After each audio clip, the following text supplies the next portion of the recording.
Michael, let's move on. Let's move on to AEW. So we both saw this week's show. Now, AEW, I don't know if you've been watching it from day one, my friend, but I have. Yeah. And it's kind of, it's sucked me in more and more and more every single week, every single episode, every single pay-per-view, to the point where I quite often watch AEW before watching NXT, because I'm just so involved and so enthralled by the action. But looks like, talking of undisclosed locations, they were kind of hosting this one from an unfamiliar location. A lot of people are saying it's possibly QT Marshall's very own gym, so free apples for everybody if that is the case. But in this episode, we had Chris Jericho, who was pretty much the star of the episode, really. He was on commentary alongside Tony Schiavone and just made the show even more enjoyable. But we had a tremendous promo to open the whole show from Jake Roberts, and with Jake asking Cody Rhodes if he's a man or a mouse ahead of Cody's TNT tournament match against Sean Spears later on that evening, basically telling Cody that he should take a loss to Sean Spears so he doesn't have to suffer a beating at the hands of the murder hawk Lance Archer.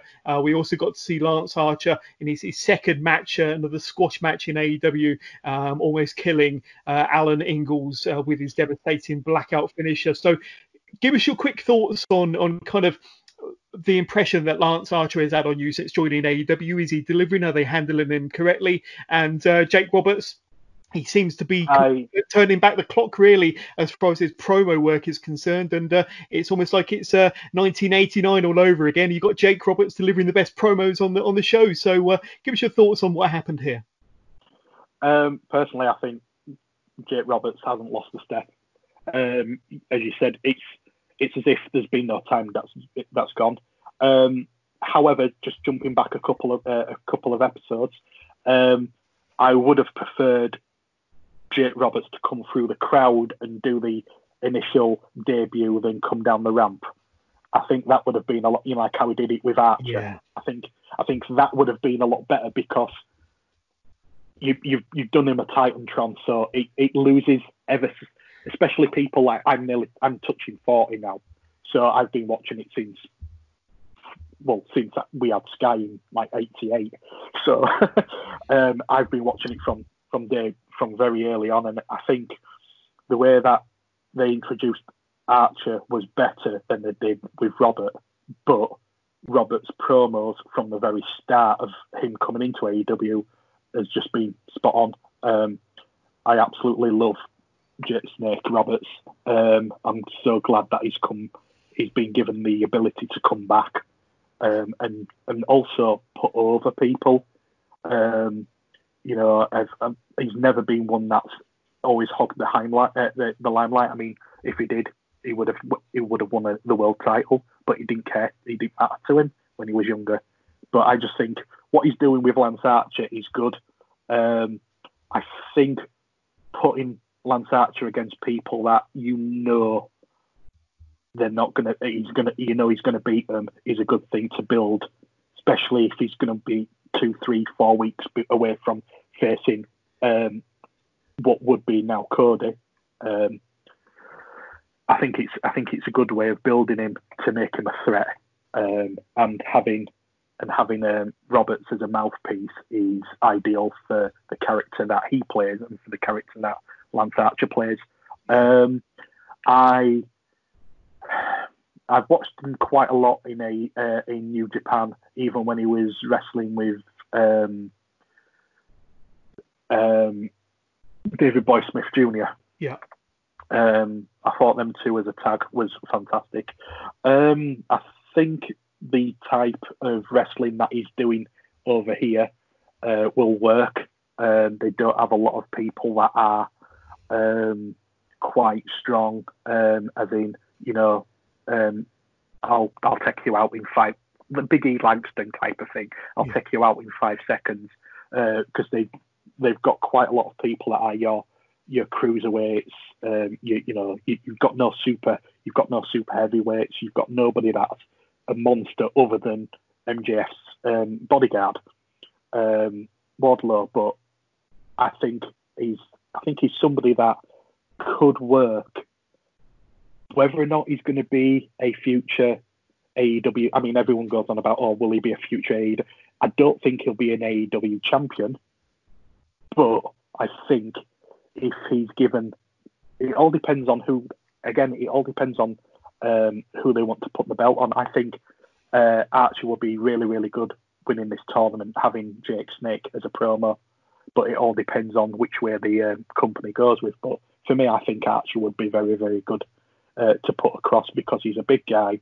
He's got the look, and he's got someone who's got initially he's got the Paul Heyman of AEW basically. Yeah. So. Definitely, yeah, and of course Lance Archer is also part of the TNT tournament to crown the first ever TNT champion. We'll talk more about that in a moment. There was quite a competitive match between Dr. Britt Baker and Hikaru Shida in a women's division match, with Shida winning from a Shining Wizard, cementing her place as the number one ranked wrestler against Nyla Rose's championship. However, the bigger news coming out of the match, and was certainly on social media anyway, was that a bloodied face from a broken nose or an injured nose of Britt Baker that she suffered at the hands of Shida, and that picture's been doing the rounds around the internet. And but the match itself was quite good. Went 10 minutes. That was quite a solid match between those two. I thoroughly enjoyed it anyway. But you give us your thoughts on this one. And although it is unplanned, Britt Baker, she looked pretty, badass and psychotic, with a kind of a face covered in blood and that kind of smiling through the pain, but a pretty badass picture, and almost the Becky Lynch treatment there from when she got punched in the face from Nia Jax, of course. For me, I thought, again, as you said, it was a hard-hitting, very, very good match, very solid match. Me personally, I think Britt Baker needs the crowd. There were times where it was almost as if she was wanting the crowd to boo or be behind her or be against her. I'm going to be one of these people that says I'm not into her. I don't get me wrong. I think she's a fantastic wrestler.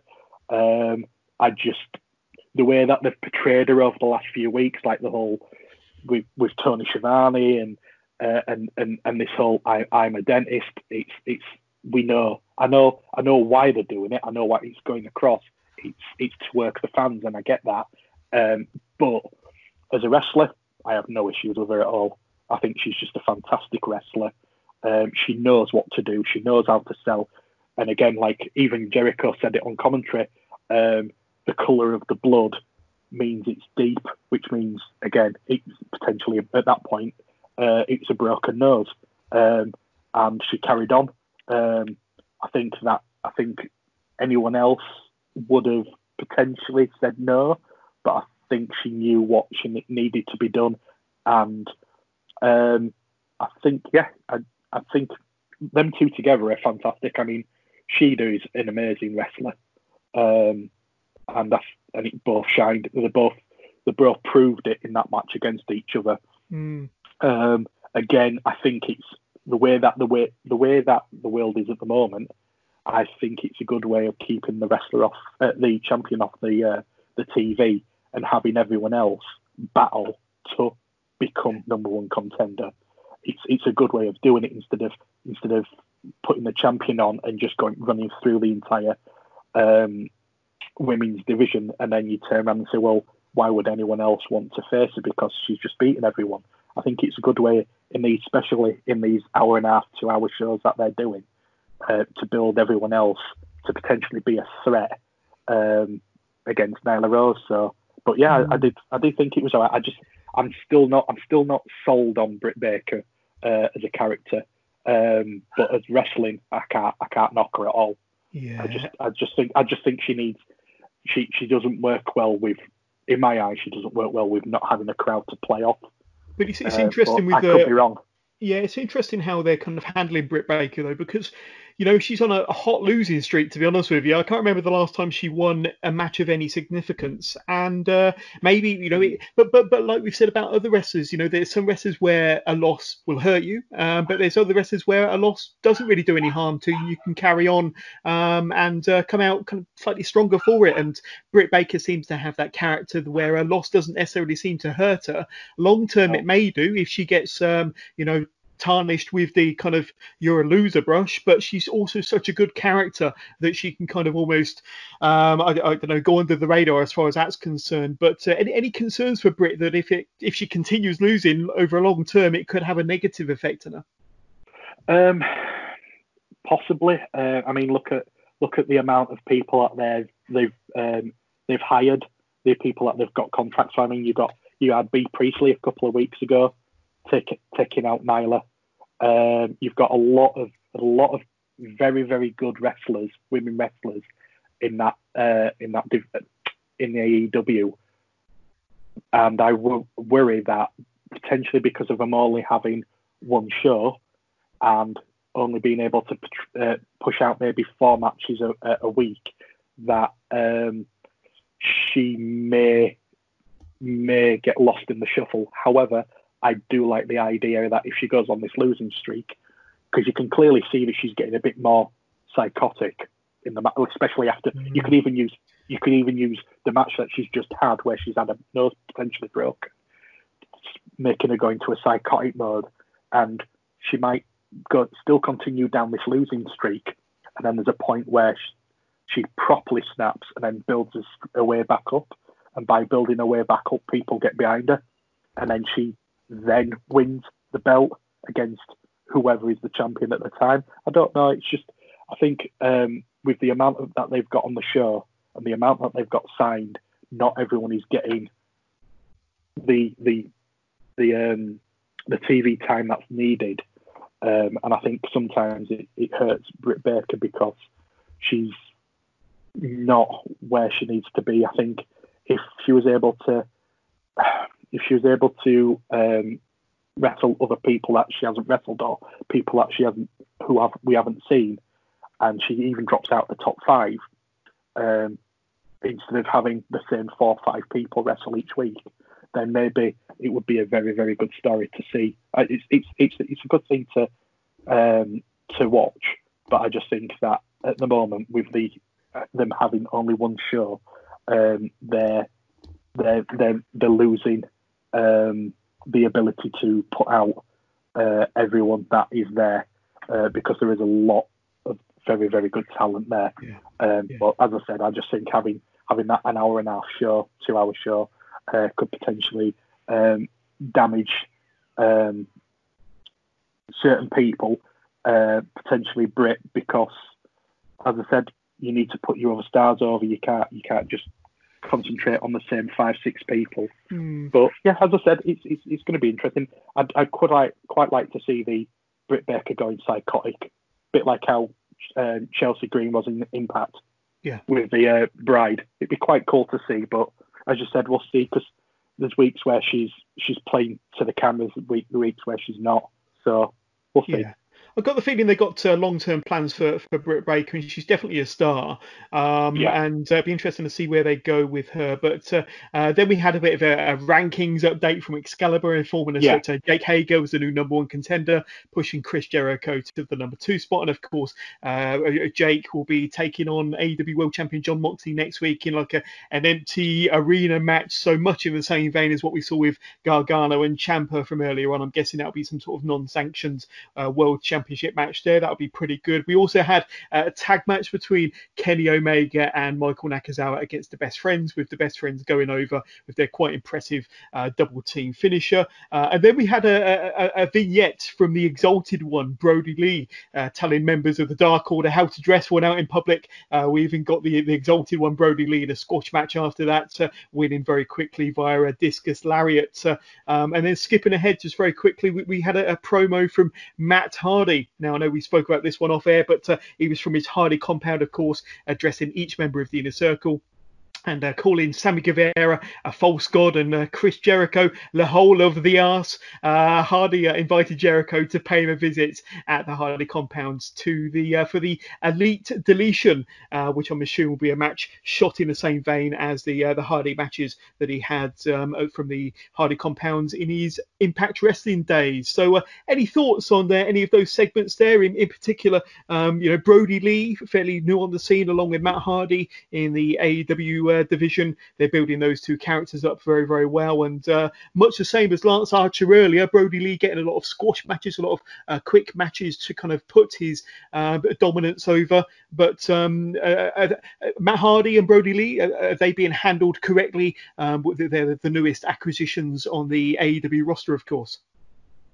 For me, I think Brody Lee was a good name to have as the Exalted One. He's a fantastic promo worker. Everyone's always said, even from his CZW days, that he was fantastic on the mic. It's just unfortunate he never got the ability to do any of that in WWE. Clearly, they wanted him as something else, but I think AEW have done really well with him. However, the cheap shots, I mean, they could sit there and just say, well, it's coincidental, but the cheap shots that people are saying that it's against the former employer, you can see it. But as I said, it could just be how they're putting him across as in this authority. And unfortunately, because you've got WWE, you're always going to, even if someone walks from a different company, you're always going to have people playing comparisons. And someone could sit there and say it's got nothing to do with them, but people will pick out comparisons regardless of whether there is that or not. No matter what, you'll always have that. I do like the whole aspect of him being authoritarian against his minions. I quite like the fact that one of them had a tie, and he says, "Well, you look okay, so you're dressed for the job, so you can come with me. You two need to make more of an effort." To the other two that didn't have a tie, even though they were just wearing what looked like little lycra outfits with masks on.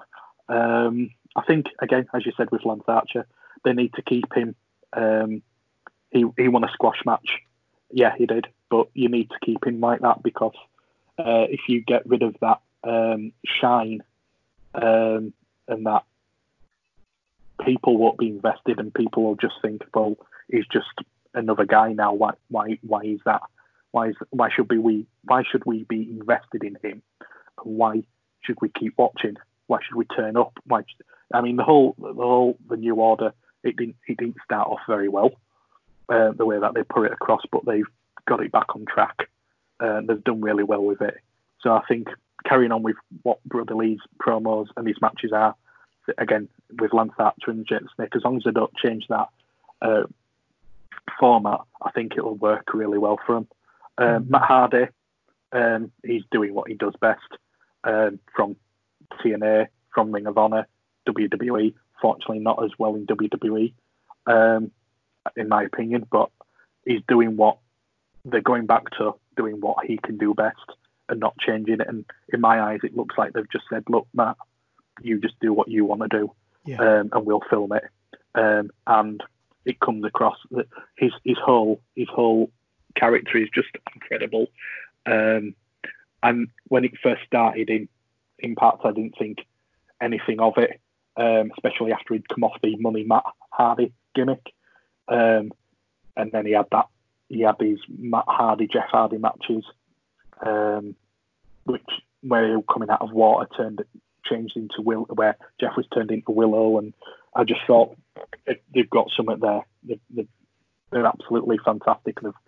They've got a way of selling this product and selling the name, and Matt's carrying on with it, and he shouldn't change. There's no reason for him to change, because that's what people are wanting. That's what people are invested in, and you can see it. And especially with Chris Jericho, he may be the first champion. He may be the one that's on the posters and stuff, but he puts people over.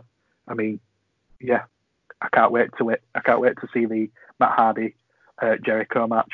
However they do it, I'm assuming they'll do it some kind of, as you said, the compound, almost like a Undertaker AJ Styles type of thing, or even dare we say like a Funhouse type of thing.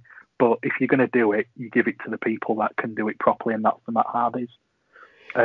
He's incredible on the mic. He's incredible at doing promos, and his videos are shot in a way that you are invested in, and you want to watch more of it. So yeah, Definitely. absolutely. Yeah. I think that's one thing that you can definitely do more of on an AEW Dynamite in the future with no fans in the arena is the cinematic kind of location shoots. And we've seen these matches before from the Hardy compound, and this elite deletion match, which I'm sure will be much in the same vein of what we've seen from the Hardy compound before, will be absolutely tremendous, especially when you've got Matt Hardy and Chris Jericho. Who knows what we're going to see, but from those two, but that'll be fantastic. Let's quickly cap off the main event then. So it's the first match in the TNT Championship tournament, and of course we know that Cody and Shawn Spears has had a bit of a storied rivalry dating back to last year when Shawn used that chair shot rather unwisely and kind of busted Cody open. I think it was at a Fighter Fest when that happened, and then he started calling himself the chairman of AEW. But and this one, Jericho on commentary, he described this match as a good old-fashioned meat and potatoes kind of match. And at one point, Spears propped up a guardrail against the edge of the ring apron on the outside before suplexing Cody onto it. That looked like it sucked. That looked really painful. Cody recovered by taking his weight belt off to whip Shawn Spears with. Cody then sets up a table on the outside with Shawn Spears eventually being the one to use it, launching Cody over the top rope to the outside through the table with a C4. Cody just manages to beat the referee's 10 counts and hits 2 crossroads, but Spears kicks out on the 2 counts. Then in something a little bit different, Cody applies a figure 4 leg lock, which Cody really pulled back on, applied the pressure with Shawn Spears in so much agony that he gets his shoulders are almost a pin to the mat long enough for the referee to count to 3, and Cody advances via pinfall thanks to a figure 4 leg lock. I thought this was a really entertaining match, to be honest with you. Some pretty hard-hitting spots on the outside especially. And Cody advances. Let's have a quick look at the brackets before we talk about the match. So we've got 3 other quarterfinal matches, and in Cody's half of the draw, you've got Sammy Guevara versus Darby Allin. So those two have fought before on an episode of, in fact, I think it was their last pay-per-view actually, Revolution, when those two fought, and that was a tremendous match. And this is a bit of a rematch, Darby Allin versus Sammy Guevara. In the other half of the brackets, you've got Kip Sabian versus Dustin Rhodes, and then Lance Archer versus Colt Boom Boom Cabana. So, it could potentially be leading to a Lance Archer Cody final. We don't know, but looking at the matches that are yet to play out, the tournament is definitely going to be looking like a hot one. But give us your quick thoughts on this kind of main event match, the opening match to the TNT tournament to crown the first ever TNT champion, Cody versus Shawn Spears. I think it was a solid match to open the tournament with. I think it was fantastic. Very, very. I was invested all the way through from start to finish. Both of them had their time to shine. I think with how the bracket is, Cody was the right person to win. However, I did like the fact that Spears kicked out of the 2 crossroads. It's absolutely good, solid match. I thought the way that he won was quite unique. As you said, it was even as you said, Jericho was putting it over on commentary. It's a very, very good way to be different from everyone else. And we know Shawn Spears has been wrestling for quite a long time. And I actually quite like his run in AEW. A few people don't think he's doing as well as he should. I actually think when he's been given the TV time, I think he's a very, very good wrestler. Someone that potentially will be holding a title, no matter whatever it is, at some point. And Cody is being Cody. We've seen him before put over people. He's a good, solid wrestler. Unfortunately, he's had certain issues where, like as you said, he's had the massive gaping cut on the back of the head thanks to the Spears chair shot. MJF catching him in the eye to affect his pretty face. But I thought both again are very good at telling a story in the ring. They don't need the crowd like we were talking about, where certain people need a crowd, or it would be better in a crowd environment. These two can work really well. And as I said, they've got years of experience to put on what was a good, solid match. I thought out of both shows, I thought this was second behind the Gargano match for me. But the show again, I'm more the way AEW put across, they clearly have seen what's happening in the world, and they've been able to put on the shows in a way that aren't as you don't feel affected amongst it. Yeah. Every match is a good match. It's not a filler match, and I think AEW are coping far better than what WWE are, and with the type of matches that they've got on at the moment, especially this past Wednesday, it showed. It really, really did, and I thought that was, as I said, I thought that were a fantastic main event, and it's a good way to start off the tournament, and it's a good way to finish off the show. So.